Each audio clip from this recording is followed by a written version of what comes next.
There's a white paper, a leak of a white paper called Telegram Open Network.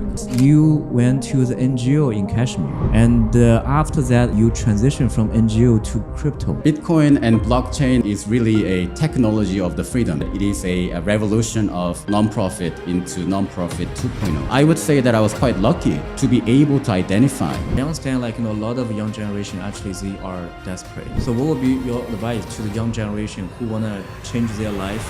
The biggest takeaway is once one has a passion about something, definitely it is worth pursuing that passion, no matter what the cost. Hello and welcome to Build It Up, where AI meets crypto, technology meets humanity, and East meets West. I'm Bill Chen, the co-founder of Cypher Capital. Today, my guest is Steve Yun, a driving force behind the Tong ecosystem since 2017. He served as the president of Tong Foundation until 2025, when he launched the TVM Ventures, a $100 million venture capital fund focused on investing in the Tong community within the Telegram ecosystem. And Steve, thank you for joining us. How are you? Very good. Thanks for having me. Awesome. So let's start with one question regarding your life journey. I think most audience will be very interested for your two commitment. One is you as a immigrant to Canada. Most of the immigrants, they want to do computer science, accounting to make money, right? But you went to the NGO in Kashmir. And after that, you transition from NGO to crypto. Both of those transitions, I don't think it's very common. So let's start with the first journey. So I went to Canada when I was 13. In Canada, I did not have too much passion in anything, but around the end of my high school and the first year of university, I listened to some testimonies of full-time volunteers living in very suburban areas in the world. From that moment in my life, I had a passion. Yeah. And the passion was to, let's try to do something for these type of people. And what can I do? So in the first year of university, I went to UBC, and after first semester, I dropped out, and I went to Kashmir, which is in the northern part of India. But did you get a strong pushback from your parents? My parents were definitely not in agreement. My mom and dad worked very hard. My mom was supportive, but although my father respected my decision, he wanted me to have a more stable life for me. And so that was extremely difficult for our family. Yeah, I think most of the immigration family want their next generation to change their own life first, right? But sounds like you take one step forward. You want to change the other people's life first. Right, yeah. Although I was too young and I was not really able to effectively change people's lives, I did what I could. So in the first year of university, I went to the northern part of India. We were a team of 5 people. We were actually going to many different schools. In those schools, they have never ever seen any foreigner in their lives, and most likely they will never ever see. So for them to just see foreigners go there and perform different things. And also we taught some martial arts, right? So I was also like one of the teachers for people performing for their graduation in high school. So there's a Korean martial arts called Taekwondo. Oh, you taught Taekwondo. And so, so I was a assistant, and we had someone who majored in that. Wow. So we did that. I taught English, I taught drums, guitars, and did everything that we could as a 20-year-old. Wow, that must be very fulfilling journey. What would be the most valuable takeaway for that journey? I mean, looking back, the biggest takeaway is once one has a passion about something, definitely it is worth pursuing that passion, no matter what the cost. So for me, there was a lot of cost at the time that really looked big for me. So I had no guarantee to go back to the university. I had to give up scholarship, which was very critical for me, given that I was an immigrant and I struggled to pay for tuition. But I wouldn't say I gave it up, I invested it. Now I realize it was an investment. Because that's the only reason I understood the value of Ton and Telegram, which we will talk about later. Yeah. That is the most valuable takeaway now. But at the time, there was a lot of things I learned. For example, I learned that as an Asian living in Kashmir, where there's a lot of hatred against U.S. and people associate U.S. as Caucasians, and me being not Caucasian gave me basically immunity over the entire. I was able to walk through all the streets, even in the middle of a protest. And That's totally okay. of course, they would ask, "Are you American?" And I would say no, and that was fine. Okay. So I learned many things. I also learned how technology impacts people's freedom. So when a protest happens, and of course, I'm totally against violence. So I do not support any violence, whether it is for separatism, whatever the reason is. However, when the protest happens, basically the government shuts down the cell tower. So at the time, there was no really cell data, but they just shut down the cell towers. So no one can even phone or text message. So I just was able to see how the technology impacts the whole region and controls. Wow. Yeah, that must be very awesome experience. But if we pivot the gears a little bit, after how many years? So in total, 9 years. After 9 years, and then all of a sudden you get into the Bitcoin. Yes. How so? So I would argue that Bitcoin and blockchain in general is really a technology of the freedom. So, and also I would argue that it is a revolution of nonprofit into nonprofit 2.0. And I can explain why. So after I came back from Kashmir to Canada, I spent the next 9 years actually in promoting the awareness of these minority groups all over North American university campuses. So I was part of a basically grassroots movement to manage 25 different university campuses across North America. So that is your part-time job upon the graduation.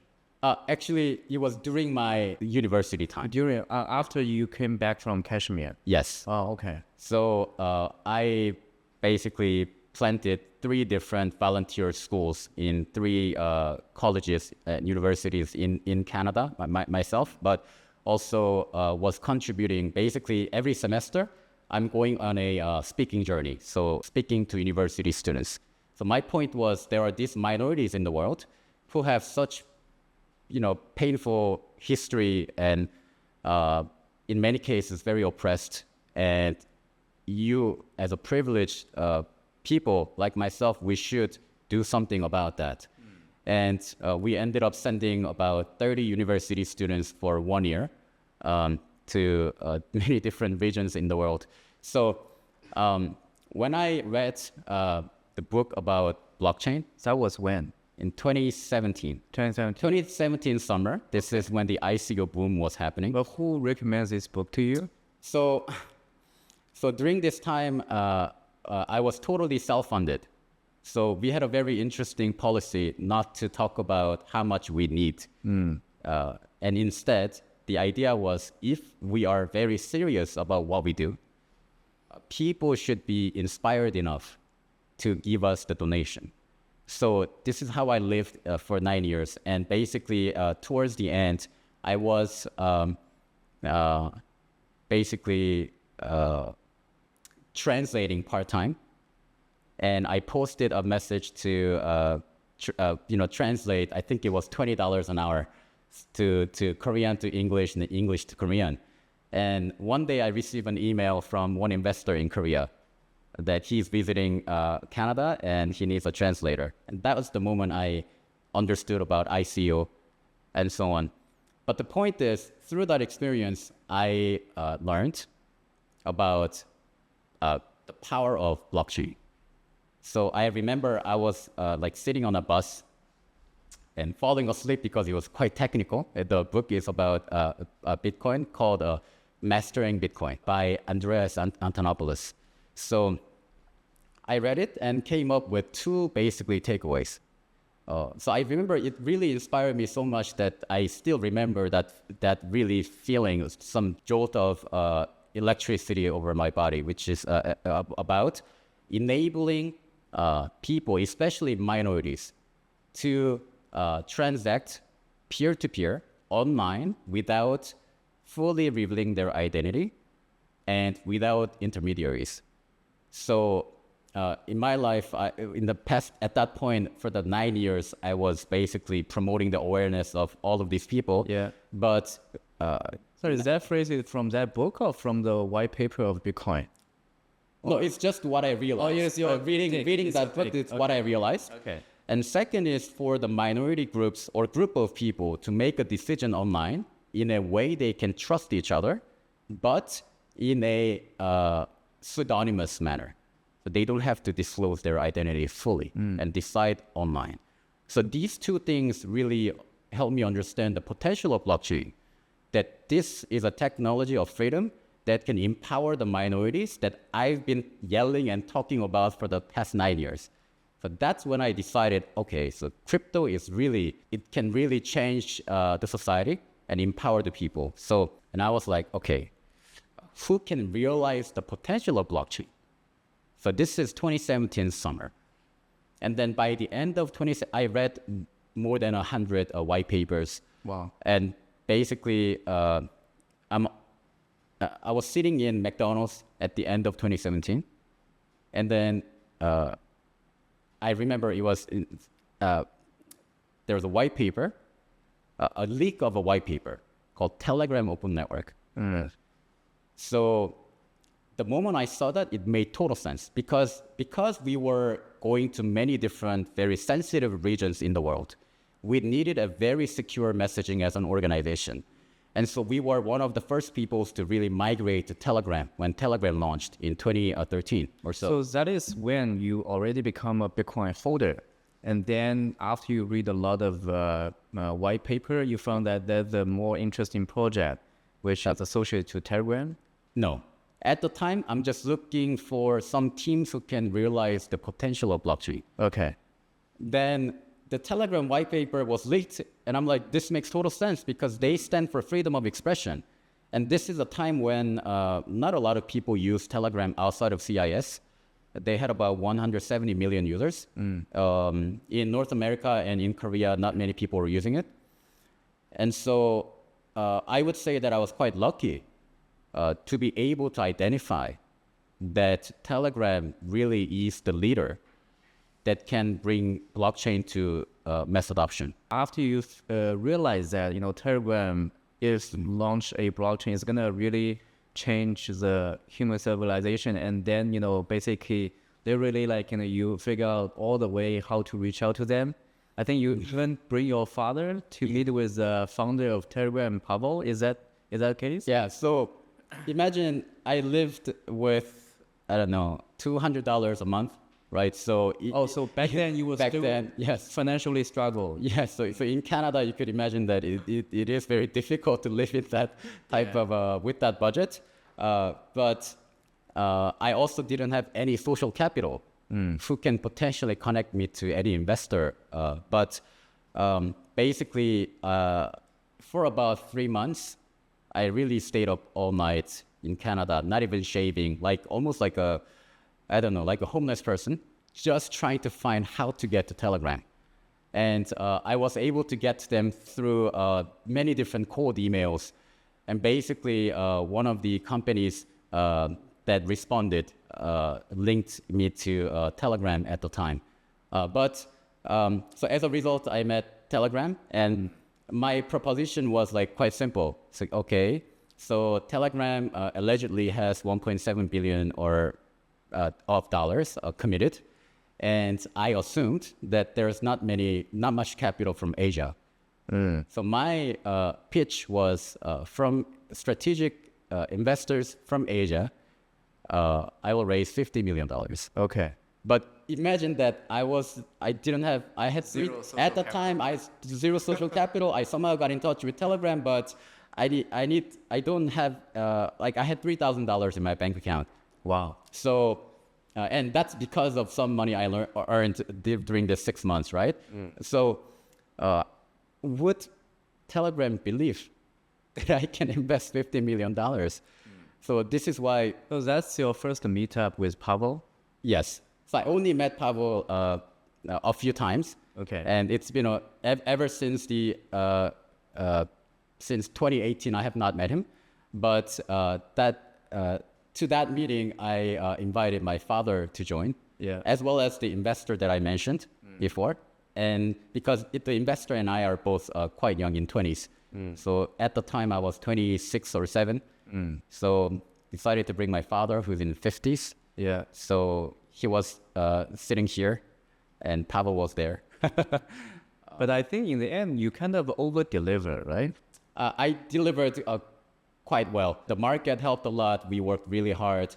But it's important to note that we never invested directly to Telegram. These were secondary transactions. Yeah.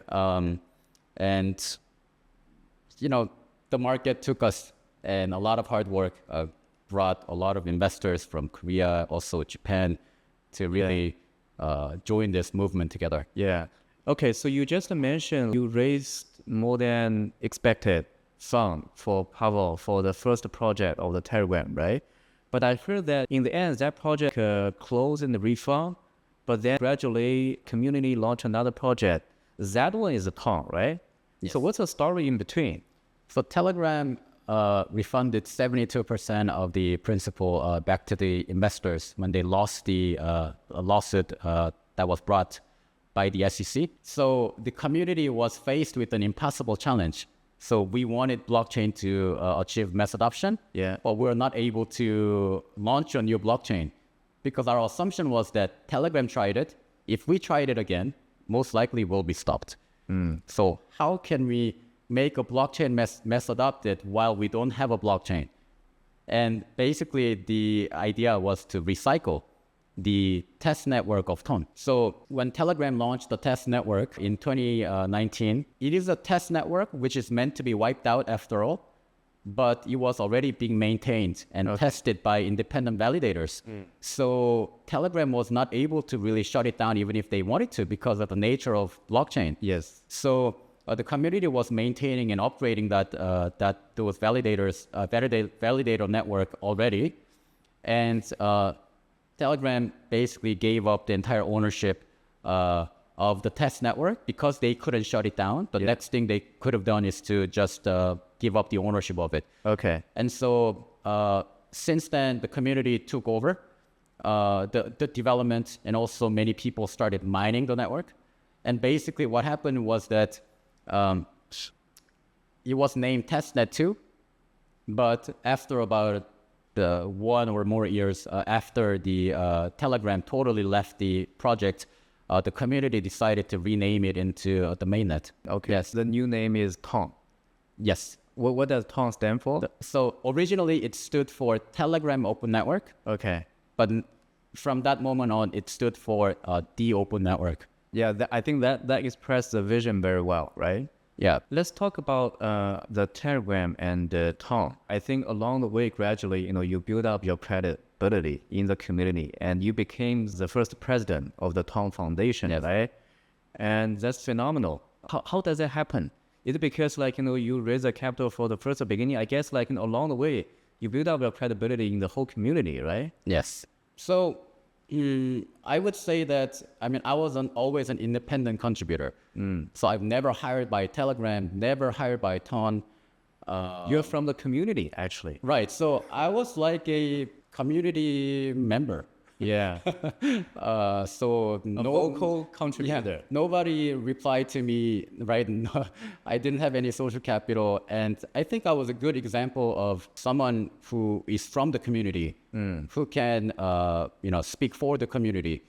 Because for 7 years, even throughout the issue with the SEC and rebirth of Ton, I was full-time dedicated to developing this ecosystem. Yes. Right now, Ton is one of the most popular projects in blockchain in the world.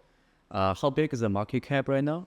So it's about 13 billion or so. 13 billion. Wow. And if you can have a one sentence pitch to the audience, you should join the Ton community, you should buy and hold Ton token, etc. What would be your one sentence elevator pitch? So no financial advice, but if you're a builder and you want the blockchain technology and your decentralized application that utilize blockchain to achieve mass adoption that is widely used by so many people in the world, building on Ton and using the Telegram tools available in Telegram is the only way to really achieve that. Yeah, I think that one is very unique because Telegram is the only one super instant messenger in the global top 5, application who sort of create the blockchain ecosystem, right? Because WeChat, is not allowed to do so. WhatsApp is not allowed to do so. But, Telegram, they have the, sort of freedom and autonomy to do so. But on the flip side, you have been with up and downs of the market and for the Tong evolvement, etc. We understand the biggest advantage for the Tong is associated with the Telegram, 900 million monthly active user, right? But what would be the biggest challenge? Now, basically, the competition is also very intense. We have like Solana and Base, etc. What do you see the biggest threat of the Tong? So I think that because Ton was originally created by Telegram, and Telegram is such a respected, team in the world. When the community took over the development, it took us a long time to understand where we should take this to, because the blockchain should continue to evolve. But it's very difficult for us to, as a community, decide without Telegram's direct involvement. Yes. So I would argue that right now we have achieved, I think, a very strong foundation for development and business and others to really proceed in their own ways. And so you will see a lot of improvements in the Ton core as well. We're developing a new language called Talk and Tact, and they are both basically a next evolution of Fancy, which was created by Telegram. One of the most difficult things was the difficulty of building on Ton. But we are now solving that. And we are now, I guess we grew enough to go beyond what Telegram has created and rely on ourselves to develop the future of Ton. I think from the very beginning, from the white paper, Tom emphasized the scalability is phenomenal. It's awesome. Having said that, I also noticed, there are some project doing the layer 2 or side chain, etc. Wouldn't this a conflict with each other? Like why Tom still needs those side chain or layer 2? So I think, first of all, in order to achieve scalability, Ton has created a very unique architecture that may not be the best fit for certain use cases. So it's much better for simpler use cases. It's much more cumbersome to build more complex use cases, for example, in DeFi that involves many different interactions of smart contracts. If I look back the way Ethereum basically created the narrative of L2s, so Ethereum used L2s as a scaling solution. It was wrapped in very nice ways where it seemed like innovation. But now we understand that downside of that is fragmentation of liquidity, talent, investor, and attention. So in many ways, it was a fork. So now I recognize this L2 trend as a fork. Okay. It will result in fragmentation of everything. So you think L2 diminish the L1 a lot? Absolutely. And it prevents, it basically results in not building in L1 as much anymore. Yeah. And L2s also have no loyalty because they're compatible with each other. It just becomes another narrative where farming becomes more interesting. And the lifespan of many of these L2s is one cycle. So in Ton, I would like to avoid that. I understand that now we have discussions about a DeFi-specific synchronous blockchain, sidechain, TVM-based. But I would argue that rather than launching it as a sidechain, we should launch it as a work chain right away. And I think this work chain architecture in Ton allows other side chains and so-called L2s to be also part of Ton blockchain, utilizing Ton's existing network of validators, and be able to even mint Ton coin as a block reward for that chain. So this unique architecture might be the strategy to put Ton as the leading layer one in the years to come, because it is able to prevent a fragmentation. Yeah.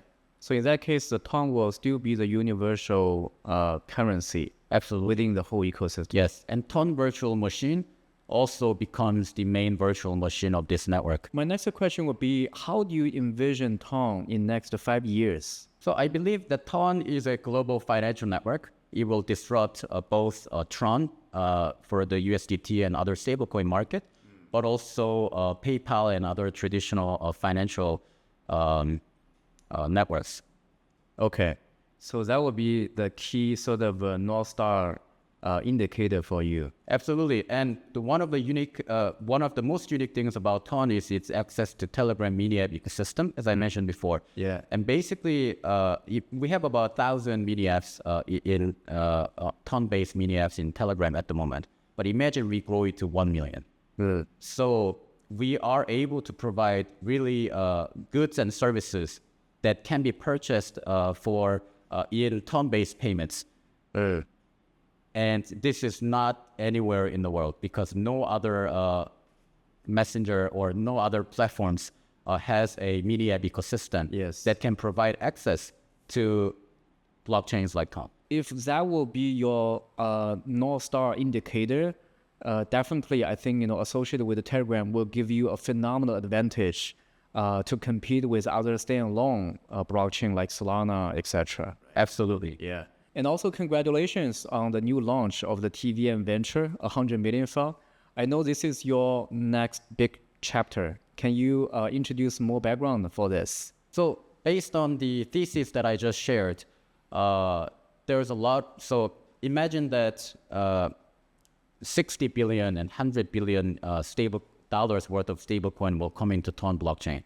Why? Because there's a lot of things to pay for, buy services and goods, and also simple, cheap, fast to transfer within Telegram Messenger without leaving the social context. So a lot of peer-to-peer transactions and interactions can be done on Ton and Telegram. And Telegram is a base place to harbor this type of blockchain-based use cases, because Telegram is cross-border community, peer-to-peer community, right? So it's the instant messaging compared to Twitter, which is one-to-many communications channel, which I believe is good for education. Based on this context, I believe a lot of assets and USD-based and other stablecoins will come on Ton. This capital needs to be serviced. So if someone has $10,000 in the bank account, $1,000, what should they do? So they should spend it to increase the wealth even further.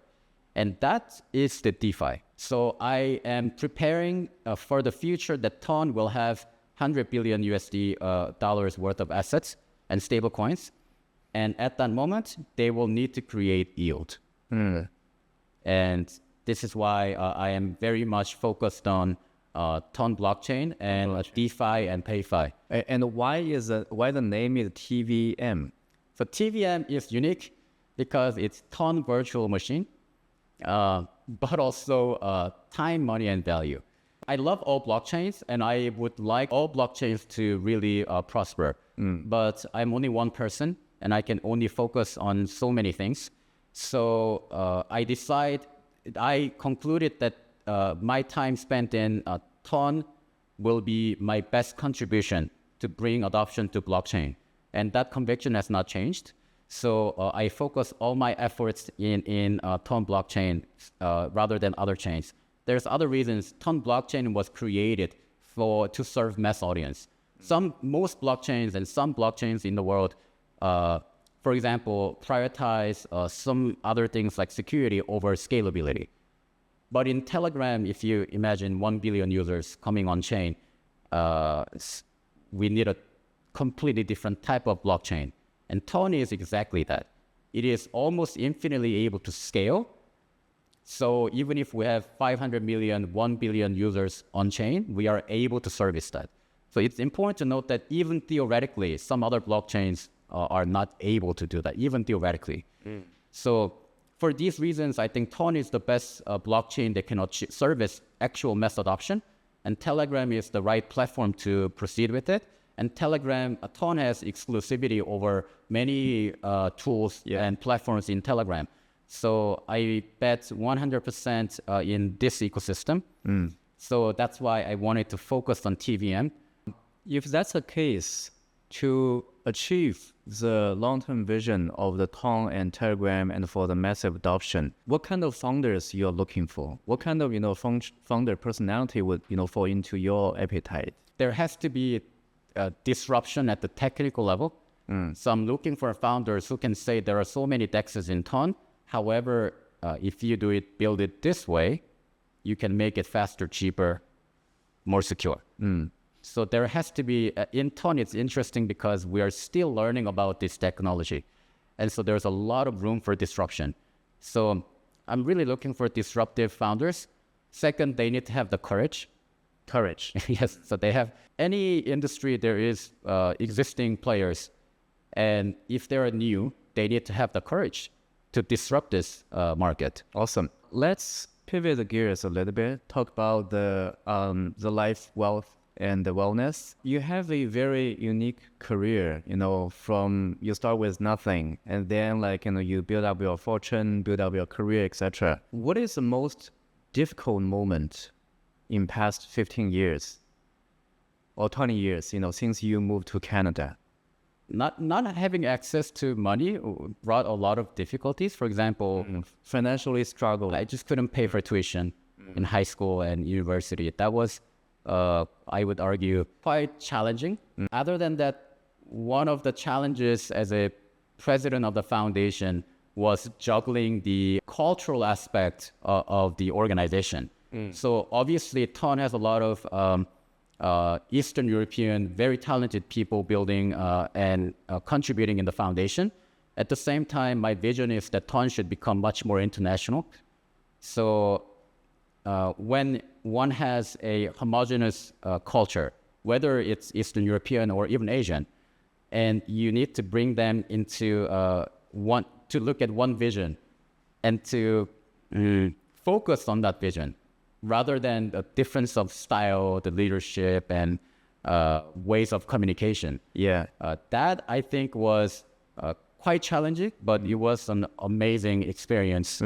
That topic is also very interesting. Let's talk about the cross-culture, working environment and strategy.